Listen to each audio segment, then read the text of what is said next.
Come see this in 1535, Getting Woke Right, Global Politerati Class, Liberate Nemesis.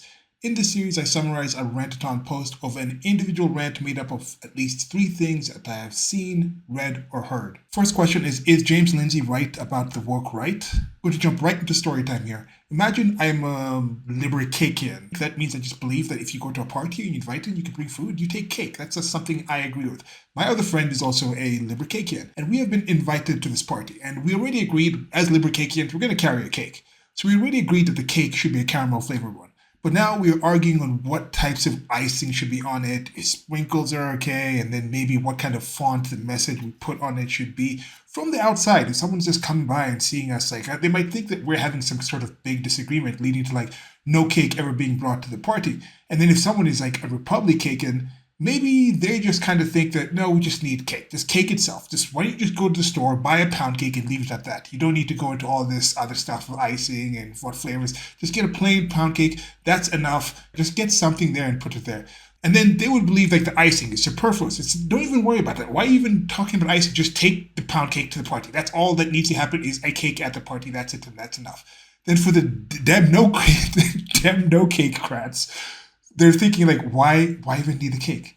And if it's cake, like, do you know of did you make sure that the flour used was organic? And did you acknowledge the colonial history of how bringing cake may trigger French people who might be at the party who descend from the ancestors that Marie Antoinette told that they should eat cake while they were starving to death? Like, that could actually trigger people. It would perceive that the cake itself is superficial.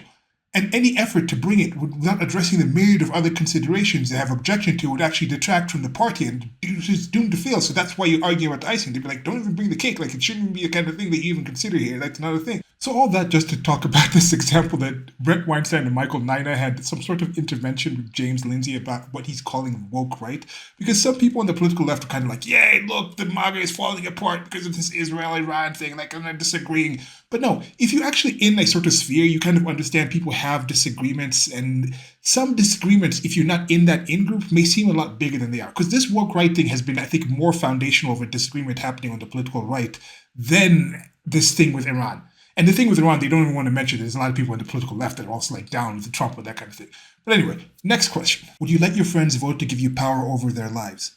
I take suggestions from my friends, I give suggestions to my friends, but I would not want to decide what they do on a day-to-day basis. Yet we live in a system, more accurately, we defend systems that are built on people who don't know us, sometimes people who outright hate us, voting on who is going to decide the things that affect us on our day-to-day lives. If you had those same people voting for who would decide what you personally do in your individual life, what's the chance they would pick your best friend? And yet we still have a lot of people who believe the Politerati class when they say they're making decisions for our greater good. Last question, is copywriting ideas the nemesis of creativity? When it comes to the Politerati class, the best you can hope for is they don't really care about you. And don't be fooled by them trying to get to know you, because if you really think about it, there are very few people who are as invested in getting to know what you feel, think, and desire than someone looking to torture you. And in this section, we'll go over the Nemesis system, which is a gaming system where enemies learn your behavior that Warner Brothers somehow has purchased and copyrighted it and is not using it anymore for reasons.